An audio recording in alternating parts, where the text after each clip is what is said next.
नमस्कार, आप देख रहे हैं व्हाइट पेपर। मैं हूं आपके साथ आशा सरमाल। चलिए शुरुआत करते हैं व्हाइट पेपर की बड़ी खबर के साथ ही शुरुआत करते चले। कल से ही लगातार आप देखिए वक्फ बिल को लेकर किस तरह से घमासान मचा हुआ है। लोकसभा के बाद अब राज्यसभा के अंदर कार्रवाई तेज हो गई है। लोकसभा के बाद राज्यसभा के अंदर वक्फ संशोधन बिल पर लगातार चर्चा जारी है। अल्पसंख्यक मंत्री किरेन रिजिजू की तरफ से इसे पेश किया गया। पहले आपने देखा लोकसभा के अंदर 288 वोट जो है वो पक्ष में पड़े हैं और 232 वोट यहां पर विपक्ष में पड़े हैं।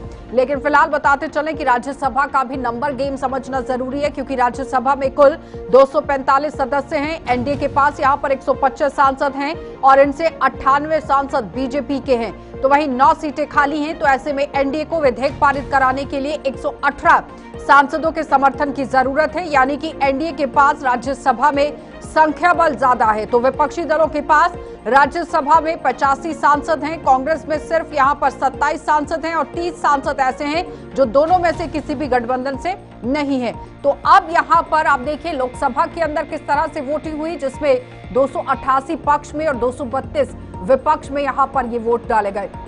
लेकिन अब राज्यसभा के अंदर का नंबर गेम 245 है, जिसमें आसानी से एनडीए जो है वो इसे पारित करवा भी सकती है। लेकिन देखना बहुत ही दिलचस्प आज भी रहेगा। इस पर बहस लगातार छिड़ी हुई है कि मुस्लिम्स के साथ भेदभाव करने की कोशिश हो रही है, उनके हक को छीनने की कोशिश हो रही है। जहां पर सरकार ये कह रही है कि मुस्लिम युवाओं को रोजगार इससे मिलेगा, महिलाओं को लाभ मिलेगा, उसके बाद पिछड़े जो लोग हैं उन्हें इसका लाभ मिलेगा। लेकिन अखिलेश की तरफ से भी यहां तंज जरूर कसा गया है कि जेडीयू और साथ ही साथ टीडीपी की तरफ से समर्थन तो दिया गया, लेकिन उन्हीं की पार्टी के अंदर अंतर कलह जरूर मच गई है। तो इन तमाम मुद्दों को मद्देनजर रखते हुए चलिए पैनल की ओर बढ़ जाते हैं, क्योंकि सियासत जिस तरह से शुरू हो गई है वक्फ बिल को लेकर, इसी पर चर्चा कर लेते हैं। डॉक्टर अभिजीत सिंह जसरोटिया हमारे साथ हैं बीजेपी पार्टी से। बहुत बहुत स्वागत अभिजीत जी जुड़ने के लिए। जगदीप सिंह है हमारे साथ कांग्रेस पार्टी से, आपका भी बहुत बहुत स्वागत जगदीप जी। अहमद अयाज जी हैं, राजनीतिक विश्लेषक हैं, आपका भी बहुत बहुत स्वागत जुड़ने के लिए। सबसे पहले तो जगदीप जी मैं आप ही के पास आऊंगी। सवाल सबसे बड़ा ये उठा कि राहुल गांधी को जब समय दिया गया तो उन्होंने बॉल जो है वो गोगोई के खाते में यहां पर पाले में डाल दी, और उसको लेकर भी कहीं ना कहीं आप ही के जो गठबंधन है उसमें भी कलह मच गई है। लेकिन आप लोगों ने जो सवाल दाग दिया है कि भारतीय जनता पार्टी जो काम कर रही है, एनडीए सरकार जो काम कर रही है, सिर्फ और सिर्फ मुस्लिम्स का हक छीनने की कोशिश हो रही है, क्योंकि सोनिया गांधी की तरफ से भी कहा गया कि जबरदस्ती बिल पास कराया गया है। जगदीप जी। Asha ji, good evening. आपके दर्शकों को मेरा सादर अभिनंदन। देखिए, पहली तो बात यह है कि जिस तरीके से गौरव गोगोई साहब ने पूरे मसले न केवल देश की सबसे बड़ी पंचायत में रखा, अपितु उन्होंने एक एक सेक्शन, एक एक विषय विशेष पर बड़ी गहनता से वो सवाल दागे जिनका कोई प्रत्युत्तर में मौके की सरकार की तरफ से जवाब नहीं आया। रही बात राहुल गांधी जी की, तो मैं आपको व्यक्तिगत तौर पर बताना चाहता हूं। जैसे मैं अगर इस पर बात कर रहा हूं तो मैंने वो 40 अमेंडमेंट्स को थारोली कंप्रीहेंसिवली पढ़ा है। क्या वक्फ बोर्ड के नियम है, क्या अधिनियम है, कितने हैं, कहाँ क्या है।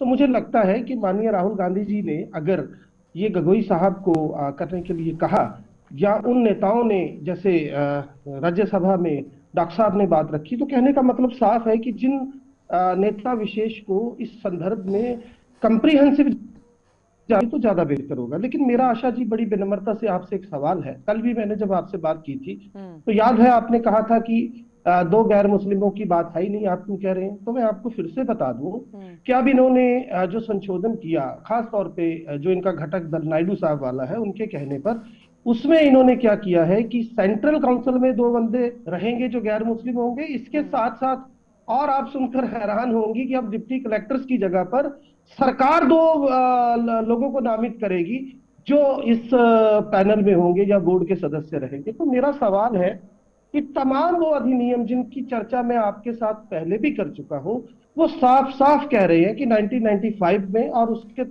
बाद रहमान साहब की अगुवाई में जब अमेंडमेंट्स हुई, तब भाजपा के तमाम वरिष्ठ पुरोधा जो थे वो सहमत थे, इसके साथ थे।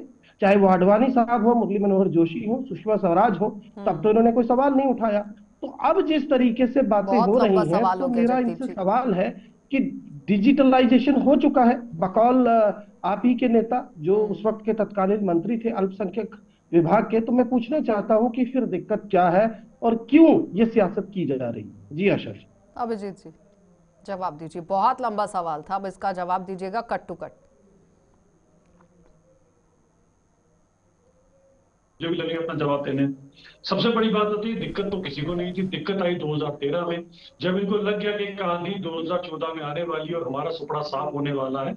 इन्होंने जिस हिसाब के संशोधन लाया, जो कुछ किया, कहीं ना कहीं जो अपीसमेंट की पॉलिसी उन्होंने शुरू की, और अपीसमेंट कर कर भी जो इनके सामने नतीजा है वो आपके सामने, 85% मुस्लिम आज भी पसमानदा रहे। सच्चर कमेटी की रिपोर्ट इनको बताती रही, आईना दिखाती रही, लेकिन इन्होंने कभी मुसलमानों की सुध बुध लेना गवारा नहीं समझा। सबसे बड़े दुश्मन, तभी तो मैं कहता हूँ अगर मुसलमानों के हैं तो वो ये कांग्रेस पार्टी। अब हम दो तीन चीजों के ऊपर आते हैं। सबसे पहले सबसे इंपॉर्टेंट चीज जो मैंने कल भी की थी कि अगर इस तरह का कोई बोर्ड बना, उस समय जब बना, तो क्या उस समय सनातन बोर्ड नहीं बनना चाहिए था? साथ में कोई क्रिश्चियन बोर्ड बना लेते, कोई सिख बोर्ड भी बना लेते। नहीं बनाया गया। चले, बनाया गया अंग्रेजों के टाइम की थी, क्योंकि अंग्रेज टू नेशन थ्योरी को इंप्लीमेंट करना चाहते थे। वो चाहते थे हिंदू और मुसलमान जो इकट्ठे 1947 के लिए लड़ रहे हैं, यानी कि आजादी के लिए लड़ रहे हैं, उनको एक दूसरे से अलग किया जाए, कुछ इस तरह की आपस में परसेप्शन क्रिएट करने की बात की गई।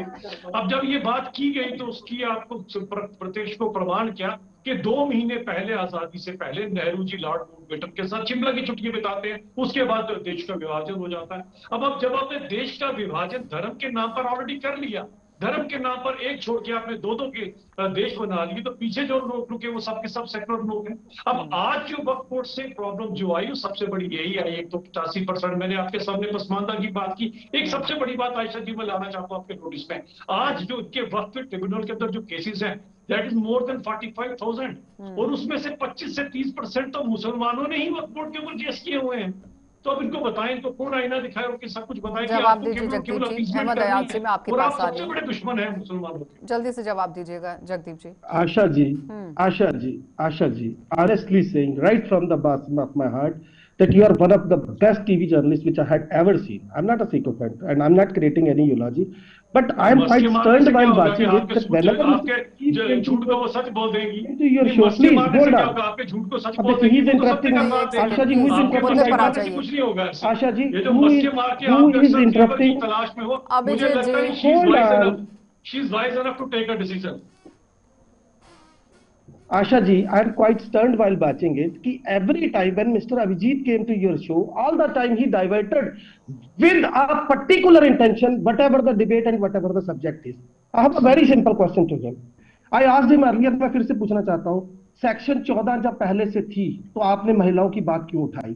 सेक्शन 40 अगर पहले से थी तो आपने ये क्यों कहा कि आप हाई कोर्ट या सुप्रीम कोर्ट नहीं जा सकते?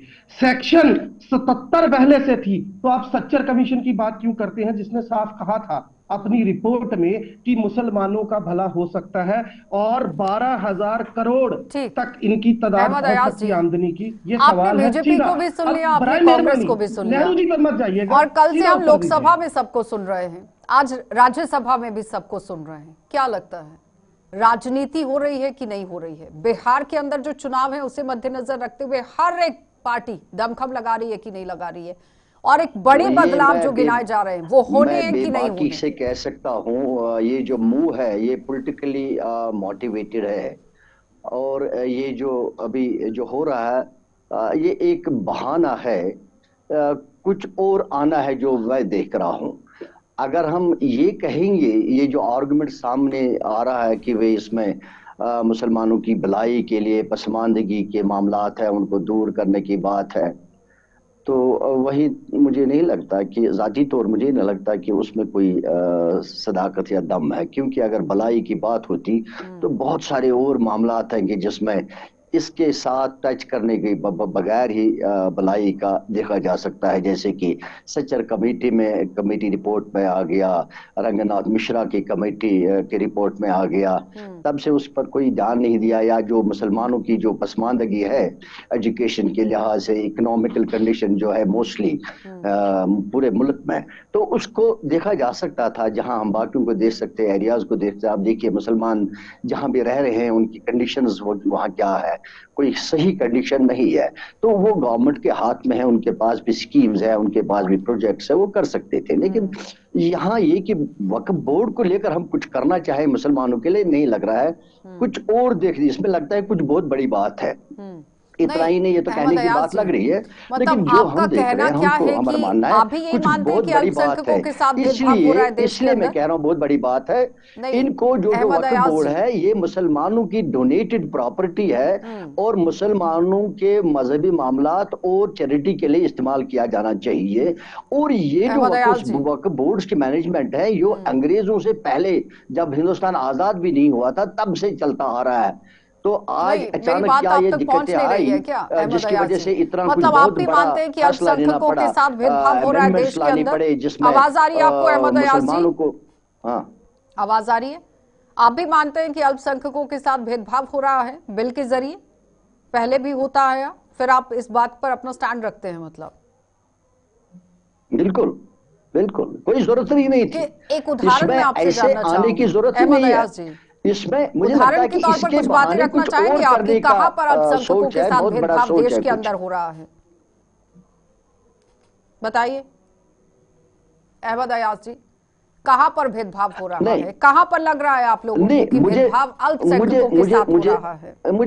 मुझे जो भेदभाव की बात आप कह रहे, मुझे लग रहा है इसके बहाने कुछ और बहुत बड़ी बात होने की जरूरत की कोशिश की जा रही है। इसमें इतना ही नहीं है जो कहा 1950 जा में, रहा है कि अहमद भलाई अयाज की जी एक बात है। सेकंड, एक भेदभाव तो हो सेकंड, जाएगा ना, इसलिए कि 1950 माइनॉरिटी में के पूरे मामलात देश में ही आ में रहे हैं वक्फ बोर्ड सामने। के पास देखिए सिर्फ, ये जो मामला है अहमद अयाज ये जी, जो मामला है इसमें शायद गवर्नमेंट को मुदाखलत करने की जरूरत भी नहीं है, ठीक है, इसमें एक आने की सवाल का जरूरत नहीं जवाब है दीजिए ना डायरेक्टली। पहले। जैसे अमेंडमेंट्स की बात की जा अहमद रही है, अयाज कोई जी, जरूरत नहीं है, एक सवाल का क्योंकि इस जवाब वक्त दीजिए पहले। एग्जीक्यूटिव ऑफिसर जो है वह गवर्नमेंट ऑफिशियल्स है जो बोर्ड्स में होते हैं, या कहीं कहीं वक्फ के चेयरमैन भी है, जैसे हमारे जम्मू कश्मीर में है, वहां भी चेयरमैन है जो नॉमिनेटेड है गवर्नमेंट से, नहीं, सुन गवर्नमेंट लीजिए की ना, तरफ से। तो मुझे सवाल सुन लगता है कि लीजिए। उनके थ्रू अगर इसमें अगर कुछ भेदभाव इंप्रूवमेंट की हो रहा बात है, थी, उनके थ्रू अहमद किया अयाज जा जी सकता आवाज था, आ रही है या क्या? वक्फ बोर्ड्स के सुन साथ बात लीजिए, करके किया जा सकता 1950 था। में अगर पूरे अमेंडमेंट देश के लाने की अंदर वक्फ बोर्ड के पास सिर्फ 52,000 एकड़ जमीन थी, 2009 में 4 लाख एकड़ हो गई, 14 में फिर बढ़ गई, 6 लाख एकड़ हो गई,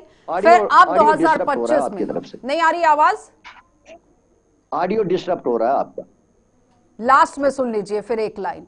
2025 में Okay. बढ़ते बढ़ते 9,40,000 एकड़ हो गई है। कहां पर 1950 में 52,000 एकड़ थी? तो ये क्या भेदभाव हो रहा था जब जमीन बढ़ती चली गई?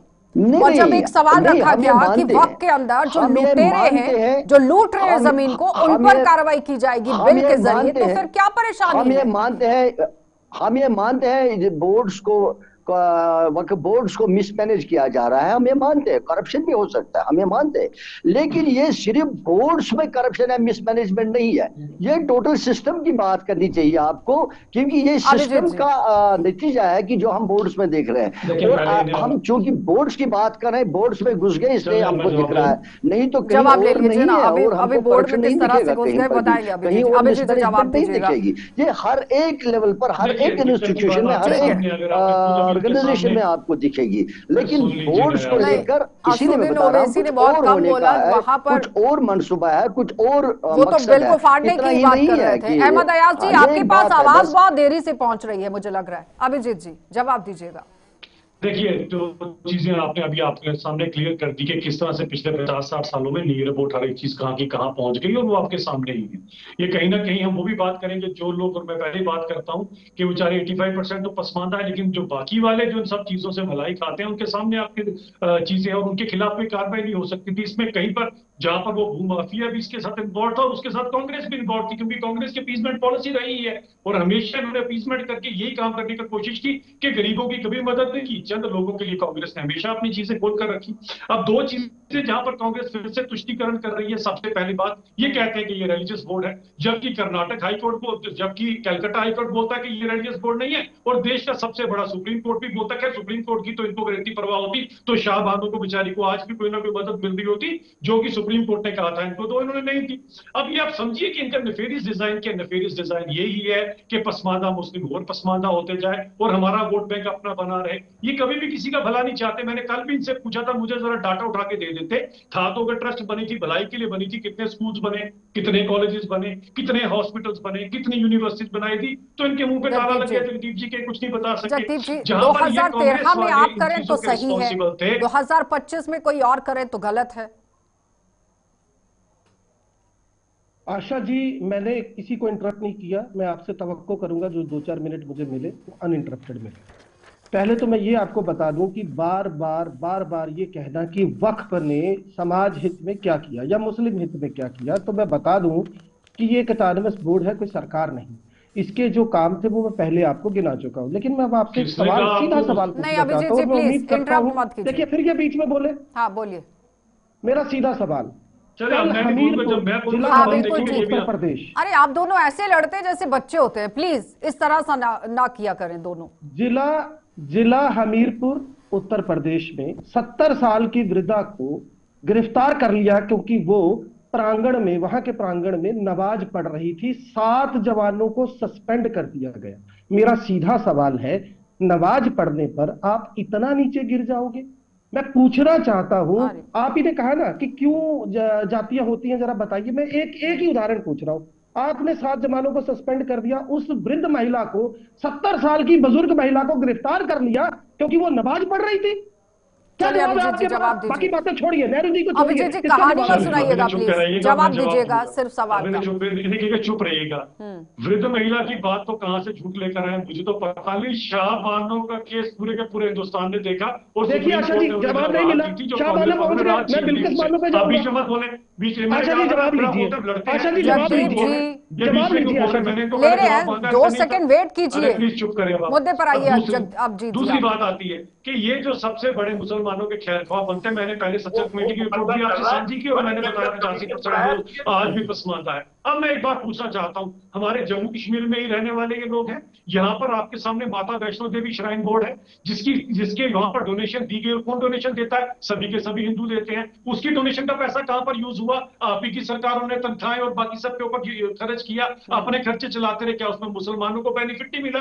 क्या बाकियों को बेनिफिट नहीं मिला? तो बताएं आशा किसने जी एतराज किया जवाब यहाँ मांगा पर? है, अरे जगदीप आज जी एक अगर यहाँ पर देंगे? ककरयाल हॉस्पिटल बना माता वैष्णो देवी श्राइन बोर्ड का, तो हमने क्या कहा इसके ठीक है, मुसलमान नहीं जा ये सकते होगी हैं? बात। अरे आज अब हिंदुस्तान के गिरफ्तारी जितने भी मुद्दे वो पे एक संस्थान जवाब हैं, दे सभी दीजिए बोल हॉस्पिटल रहे है। हैं। अभिजीत जी। अब देखिए, इस वो पे कौन एक बोल रहा है शायद अभिजीत मुसलमान जी है? आ रही हूँ अब मैं इस पे मदयाल कौन जी बोल रहा आपके है? पास, मैं एक तभी वो तो मिनट। एक कहता हूँ कि हॉस्पिटल है। देश की दिक्कत हॉस्पिटल यहाँ में पर शायद मुसलमानों कोई अभिजीत को जी भी है, इलाज जवाब ये दे करने के दीजिए। लिए मुसलमानों जाएगा के कारण या 85% इंस्टीट्यूशन में पढ़ने के लिए, नहीं स्कूल में ये पढ़ने एक के लिए वाजिब जाएगा, उसको सवाल है शायद वैसे, रिफ्यूज नहीं किया जा ये एक सकता है। वाजिब वो सवाल है। एक कमी रही है बोर्ड्स में, जो हम कह रहे हैं कि उन्होंने वो यूनिवर्सिटीज नहीं बनाई, स्कूल्स नहीं बनाए, हॉस्पिटल्स नहीं बनाए, जबकि उनके आजाद साहब पास आप वो रुक बनाने जाइए, एक का मिनट जवाब तो लेने दीजिए मुझे। पूरा पूरा इंफ्रास्ट्रक्चर वो कर सकते थे। वो एक कमी रही है। लेकिन आप ये कहोगे कि भाई श्राइन बोर्ड ने हॉस्पिटल बनाया और मुसलमान भी उसका लाभ उठा सकता है? हॉस्पिटल का कोई भी लाभ उठा सकता है, स्कूल का उठा सकता अहमद है। अयाज जी ऐसे इंस्टीट्यूशन वो डोनेशन हम देने कभी वाले मानते वो एक हैं ही डोनेशन की है। बात कर वो रहे नहीं हैं, किया, समझ दैट्स क्यों ट्रू। नहीं रहे लेकिन हैं आप? हुकूमत का इसमें डायरेक्टली इन्वॉल्वमेंट भाई होना, साहब, जबकि डोनेशन कोई किसने खास दी थी ये रीजन तो बताएं। बन पैसे नहीं किससे चल रहा रहा था है, और श्राइन ये बोर्ड? जब ये किसके पैसे से श्राइन एक बोर्ड चल रहा कम्युनिटी था? का अपना इंटरनल मामला है, तो वो एक सबसे बड़ी बात है इसमें। हाँ वेल, अगर इसमें कुछ लैप्सेस थे, उन लैप्सेस को टैकल किया जा सकता था। इंप्रूवमेंट की बात थी, उनको किया जा सकता है, अहमद लोगों अयाज को जी, कॉन्फिडेंस में लिया जा सकता था। आपके मेंबर्स है अहमद बोर्ड्स अयाज में, जी, बोर्ड्स को जो ये नहीं है सरकार कि कह रही बोर्ड्स है कोई कि बिल के अनऑर्गेनाइज्ड अंदर जब संशोधन ऑर्गेनाइजेशन होता है या है कोई तो रास्ते वाली बेरोजगार जो ऑर्गेनाइजेशन है, मुस्लिम उनसे युवा बात हैं करके उन्हें किया जा सकता रोजगार था। मिल सकता लेकिन है। ऐसे में जिस अभी तरीके तक से वक्त की तरफ से कितना काम किया अमेंडमेंट्स गया लाई जा युवाओं रहे के हैं, लिए, महिलाओं के लिए, पिछड़ों के लिए कितना काम किया गया? किन लोगों को फायदा नहीं दिया किया गया? गया, मैं मान लेता हूं, मैं मान लेता हूं। तो हम फिर ये नहीं मानते संशोधन हैं कि करने में क्यों नहीं मान सही रहे चल रहा हैं? है बोर्ड्स में। हम खुद मान रहे हैं कि दिक्कतें हैं, उनकी तरफ से लापरवाहियां हैं, हो सकता है करप्शन भी हो, लेकिन उसको टैकल किया जा सकता था ना। न कि ये जो इस वक्त जो एक भाई दरार साहब, जब जैसी से पैदा करने की कोशिश 1913 से की बोर्ड जा रही बने, है। 100 सालों से एक कुछ साइड टैकल से नहीं हुआ। आपको इंडिया एक साइड फार्मूला से आता है टैकल मुसलमानों होने को का? अपने घरों के छतों पर ईद की नमाज नहीं पढ़ने दिया जा रहा है, अरे इसको रोड कहां पर पर उतरने किसके साथ नहीं जोड़ दिए रहे हैं? जा वो रहा है। अभिजीत जी कभी जगदीप जी इस वाली सवाल बात का है। जवाब मस्जिदों में दीजिएगा। नहीं जो बार बार पढ़ाई जा सकती नमाज ईद को के लेकर दिन, बात मेरा होती है, बाहर सवाल तो पढ़ना इस आशा है, पर जी घर रह में जवाब गया। रोका दीजिए। जाता है। ये आपका तो भी यही मेरे दूसरी सवाल देश है की चीजों कहानी की जगदीप जी। सुनिए, ये भलाई दुनिया भर की दिखाएंगे, ये कहानी कोई सुनाएंगे। जगदीप जी आपका भी यही सवाल है। ठीक है अहमद अयाज जी, प्लीज जवाब दीजिए। नहीं, नमाज को लेकर जवाब दीजिए अभिजीत जी पहले। अरे क्या श्राइन बोर्ड लगा रखा है यार? क्या अभिजीत श्राइन जी, बोर्ड की बात कर रहे हो आप? वो अपने मुलाजिमों को तनख्वाह देते हैं, देनी नहीं है? हॉस्पिटल में पैसे दे के इलाज होता है, क्या कहानी सुना रहे हो आप? 40 साल अपना यहाँ पर कमाल पैसे है। खाए हैं। श्राइन बोर्ड का पैसा 30-40 साल अरे आपकी भाई, सरकारों ने यहाँ पर खाया है। और जगदीप डोनेशन लोगों देने को वाले मूर्ख सिर्फ एक समझते हो क्या? कम्युनिटी के जगदीप लोग जी, थे। क्या बात करते हो यार? क्या बात करते हो? अभिजीत मैं जी, तभी तो कहता हूँ, ज से जगदीप और ज से जयचंद बोलता हूँ, आपके पेट में दर्द होता है फिर जब मैं कहता हूँ आपको। आशा जी, ये मैं दोबारा से कह रहा हूं, ये अभिजीत जी, आपके चैनल का, मेरा तो है अपमान, मैं जयचंद ये बताऊं कौन पर्सनल है? टिप्पणियां कहाँ से आ जयचंद जाती हमारे है, पुरखे समझ थे में भाई, नहीं आता है। अंग्रेजों की गोद में बैठे थे। मुद्दा चल रहा है, राज्यसभा के अंदर बिल जिन्होंने पेश हो रहा है, जयचंदों का कोई उस मान पर नहीं बहस होता। चल रही है, आप जयचंदों का कोई पर्टिकुलरली मान नहीं होता। पर्सनल आशा क्यों आ जी, जाते पहले हैं? जरूरी है। आप मुझे एक बात नहीं बताइए, जगदीप जी, ये एक क्या है? सेकंड, ये मुझे कहने बात का करने क्या दीजिए तरीका है? पहले। तीसरी जगदीप बार जी, एक इन्होंने सेकंड। कहा, आप एक गलत मिनट करते आशा हैं, जी, फिर आप क्यों आशा बोलते जी, हैं? अभिजीत जी, नमाज को लेकर जो सवाल पूछा गया था, गिरफ्तारी को लेकर जो नहीं, सवाल आज पूछा गया था, उस डिबेट पर किस पे जवाब रखी गई दीजिए। आयशा जी, मुझे बताएं। डिबेट वक्फ बोर्ड पे है या नमाज पे है, मुझे बताएं किस पे डिबेट है आज। ये सारा एक और दूसरे अगर के इतना है साथ तो शाह बानो कोरिलेटेड है। केस का जवाब दे देते हैं ना। शाह बानो जब केस हम के अंदर देखते हैं पब्लिक हम डिबेट कौन इस सी पर बात थी। करें। कि इनको राहत देनी चाहिए। आशा जी, किसने जगदीप उनका केस किसने फाड़कर फेंक दिया? जगदीप जी दीजिए जवाब। आशा जी, आशा जी, मैं बड़े आदर के साथ एक बात कहना चाहता हूं। ये तीसरी बार हो गया जब इन्होंने ज से जयचंद और ज से जगदीप बोला है। मैं एक बात बड़ी क्या ईमानदारी से बात कहना की चाहता नहीं, हूं, आपने, ये अब आपके पर्सनल ये चैनल का टिप्पणियां भी तो हम काम है। लेते नहीं है ना, आपको पहली उसका बात तो पहला ये। अक्षर मिलता है। इन्होंने ये की हमेशा है, इन्होंने आप की है। दोनों के मैं साथ इन्हें ही बताऊं समस्या होती कि है। गद्दार कौन था, तो आप दोनों बेईमान की कौन था, पर्सनल क्या प्रॉब्लम है, जयचंद उसे कौन डिबेट था, से बाहर मीर रखा करें जाफर प्लीज। कौन था, वो आपके भाई पुरखे थे साहब, जनाब, पहला आपके अक्षर पुरखे उसका थे। मिलता है, इसमें मेरा वो कसूर थे तो नहीं है जिसने जयचंद, आपका नाम रखा। जिन्होंने चलिए, दोनों की अंग्रेजों की आवाज को गोद में डाउन कर बैठकर दीजिए। मजबूरी की मेरे भाई। ये जगदीप जी की भी आवाज डाउन कीजिए 100% आपकी और आपकी अभिजीत जी जयचंद। की भी आवाज को डाउन कीजिए। अहमद अयाज जी, सवाल यहां पर यह है कि जो सरकार कह रही है कि अगर बिल अब आ जाता है, कानून बन जाता है, तो मुस्लिम युवाओं को रोजगार मिलेगा, महिलाओं को हक मिलेंगे, पिछड़ों को यहां पर आगे बढ़ने का मौका मिलेगा, और साथ साथ में जो करप्शन हो रही थी उसमें भी काम होगा। फिर आपकी तरफ से एक बड़ा सवाल उठाया गया कि कलेक्टर को नहीं सौंपा जाना चाहिए, तो उन्होंने कहा कि कलेक्टर किसी पार्टी से ताल्लुक नहीं रखता है, वो किसी समुदाय, जात से या फिर पार्टी से ताल्लुक नहीं रखता है, वो एक अधिकारी होता है और अधिकारी जब अपनी कुर्सी पर बैठता है तो बेबाकी से काम करता है और देखिए, किसी के साथ भी हुकूमत नाइंसाफी नहीं और होगी। 4 किसी साल का कम्युनिटी समय का एक मांगा गया। Internal organisation, these are two different issues. हुकूमत किसी कम्युनिटी के अपनी ऑर्गेनाइजेशन के एसेट्स को लेकर दूसरों की बेशक उसी कम्युनिटी का उसके बलबूते उनकी एम्प्लॉयमेंट का नहीं सोच सकते। गवर्नमेंट को अपने जो अपना उनका दायरा इख्तियार है उसमें ये देखना चाहिए कि एम्प्लॉयमेंट क्रिएट करना उनका गवर्नमेंट का फर्ज है, और अपने रिसोर्सेज, गवर्नमेंट के रिसोर्सेज, न कि किसी कम्युनिटी को लेकर हम करेंगे। जैसे कहीं, जैसे ये बता रहे थे हमारे दोस्त कि भाई हमारा कोई हॉस्पिटल है, तो ठीक है, हॉस्पिटल में कोई एम्प्लॉयमेंट होगी वो तो ऑर्गेनाइजेशन की तरफ से हुई, गवर्नमेंट तो नहीं करेगी। Ahmad government Ayaz will ji, not make any recruitment in that. एक सवाल लोकल अहमद अयाज जी, ऑर्गेनाइजेशन बहुत विल डू, जो भी इंपॉर्टेंट उसकी है। मैनेजमेंट होगी। इसी राज्यसभा के तरीके से अंदर अगर अहमद अयाज हॉस्पिटल जी, कल को बन जाता है बोर्ड के थ्रू, तो वो बोर्ड वो देख लेगा, उनकी इंटरनल मैनेजमेंट देखेगी, ना कि गवर्नमेंट देखेगी। गवर्नमेंट का अपना एक दायरा इख्तियार है, वो उसके हिसाब से देखेगी रिक्रूटमेंट कहाँ करनी है, लोगों का वेलफेयर कहाँ करना है, उनके सोशल वेलफेयर डिपार्टमेंट्स बने हुए हैं, उनके बाकी और नहीं अहमद डिपार्टमेंट्स अयाज जी, इन चीजों को एक सवाल है ना, इस चीज आवाज आ रही है मेरी? अहमद अयाज जी, हम गवर्नमेंट चलाएंगे। एक सवाल है कि सरकार अगर जबरदस्ती इस बिल को आप लोगों पर थोपना चाहती तो फिर वो तो अकेले भी ये काम कर सकती थी, फिर इसको लोकसभा में, राज्यसभा में लाने की क्या जरूरत थी, राष्ट्रपति के पास ले जाने की क्या जरूरत है, फिर तो खुद ही कर लेती। क्योंकि आंकड़ा तो है, 245 सदस्य हैं, एनडीए के पास 125 सांसद है, 119 का आंकड़ा चाहिए, तो आराम से हो सकता था। फिर क्या जरूरत थी स्टेक होल्डर से बात करने की, सरकारों से बात करने की, मुस्लिम समुदाय के लोगों से बातचीत करने की, और संसद के अंदर भी इस मुद्दे को डालने की, जेपीसी बनाने की क्या जरूरत थी? अगर सरकार को अल्पसंख्यकों पर इस पे नहीं बात करने देनी है या फिर थोपना है या गलत तरीके से काम करना है, तो फिर क्या जरूरत थी इतनी लंबी बहस करने की जो रात 2-2 बजे तक हो रही है, बार बार वोटिंग हो रही है। पहले कहा जाता है कि हमारे कुछ लोग अंदर नहीं है, दोबारा से वोटिंग होनी चाहिए, फिर ध्वनि मत से पारित होने की। क्या जरूरत है इतना लंबा प्रोसेस करने की? मिसलीड क्यों कर रहे हैं लोगों को? किसके पास है सवाल? आपके लिए। देखिए, हमको ये मानना पड़ेगा कि बीजेपी का जो जो जो स्टाइल ऑफ वर्किंग है, ये आप मानना पड़ेगा कि वो एक कैलकुलेटिव मूव होता है उनका, नहीं, जो मैं फिर इससे मतलब पहले भी बहुत बार थ्रू कह प्रॉपर चुका हूँ चैनल क्यों इस कि काम उनकी को मूव किया जो जा रहा होती है? वो है, तो खुद भी कर उनको सकते थे। उनकी अगर मूव जो तानाशाही जिस होती तरह है से आप वो लोग कह रहे हैं कैलकुलेटेड होती है। तो फिर तो खुद बाकी ही जो करते इन चले। बिटवीन जो आप कह रहे हैं कि consultation, JPC, these are all क्यों किया गया फिर? फॉर्मेलिटीज टू सी दैट कि जो आपका मिसलीड एम क्यों है, करना जो है आपका लोगों को? प्लान है, उसको जगदीप थ्रू जी, करने के लिए। नहीं तो जम्मू कश्मीर से मौलाना फारूक भी कंसल्टेशन के जगदीप लिए जी। लिए गए, जेपीसी से बात किया, तो इसका आशा क्या जी, मतलब है? नहीं, उन्होंने जो राहुला जो मेहंदी जो भी तो कहा, कल थे। आशा जी, तो अगर हम आशा जी, कंसल्टेशन की बात। आशा जी, हाँ, बोलिए अजय साहब एक जगदीप जी। मिनट दीजिए अब जरा। आशा जी, हम्म। आपके साथ चर्चाएं होती रहेंगी, लेकिन ये दूसरी मर्तबा है जब अभिजीत जी ने मुझे जयचंद बोला आपके चैनल पर। अभिजीत मेरा जी, तो अपमान था ही, ये आपके नहीं, ये चैनल का भी बिल्कुल है। हम अपमान मैं किसी का नहीं बड़ी लेते हैं। बड़ी आप भी हमारे लिए विनम्रता बहुत के साथ सम्मानित कहना गेस्ट चाहता हूं हैं। कि अगर इन्होंने अभिजीत जी दोबारा भाई भी से साहब, ऐसी सम्मानित एक्सेसिव हैं बदतमीजी लाउडली की, और बोल रहे हैं, अहमद क्या अयाज बोल रहा आपको जी हूँ? भी। बता जितने दूं दो कि लेकिन मिनट आप भाई दोनों बोलने की साहब, वो भी यही पर्सनल बोल मैं रहे क्या हैं। अपनी है सारी उससे हमें मर्यादा कोई लेना मैं देना बोल रहा नहीं हूँ, है। मैं उसे बोल रहा प्लीज हूँ, बाहर ये कह छोड़ा रहे हैं। करें, मत मुद्दे करिए। पर आइए, लास्ट मेरे कमेंट की कीजिए बेइज्जती जगदीप करो, जी। इस पे ये कसूर होगा। बेचारे हमारे 10 मिनट सारे में गेस्ट का पूछ बहुत लीजिए जरा। सम्मान होता है, इसके नीचे नाम के कमेंट्स साथ पढ़ लीजिएगा। वाकई लेकिन में पर्सनल इतनी आप लोगों तहजीब का तो क्या आपको है क्या वो हम बात नहीं क्या करनी जानते है? हैं। करें? बहुत बहुत धन्यवाद चलिए, जुड़ने के लिए। जगदीप जी आपका धन्यवाद, अभिजीत जी आपका भी धन्यवाद, अहमद अयाज जी आपका भी धन्यवाद। तो फिलहाल वक्फ बिल पर लगातार चर्चा हो रही है, लेकिन मिसलीड क्यों करने की कोशिश हो रही है विपक्ष की तरफ से, ये बड़ा सवाल है कि विपक्ष इस पर मिसलीड क्यों कर रहा है, जब सरकार यहां पर पूरी तरह से प्रॉपर चैनल इस काम को करने की कोशिश कर रही है। लोकसभा में रखा गया है, राज्यसभा के अंदर यहां आप देखिए लगातार कार्रवाई चल रही है, लेकिन उसके बावजूद भी अगर इस तरह से सवाल उठ रहे हैं, बदलाव बड़े जो हैं वो सीधे तौर पर कहा गया कि यहां मुस्लिम लोगों को काफी फायदा होने वाला है। 4 साल तक इंतजार कर लीजिए, 4 साल में समझ आएगा कि किस तरह का ये फायदा है। लेकिन आने वाला समय देखना जरूरी है कि जब ये कानून बनता है बिल, किस तरह का बदलाव और कैसे फायदा होगा। लेकिन लगातार चर्चाओं का दौर जारी है, आप देखते रहिए कार्यक्रम।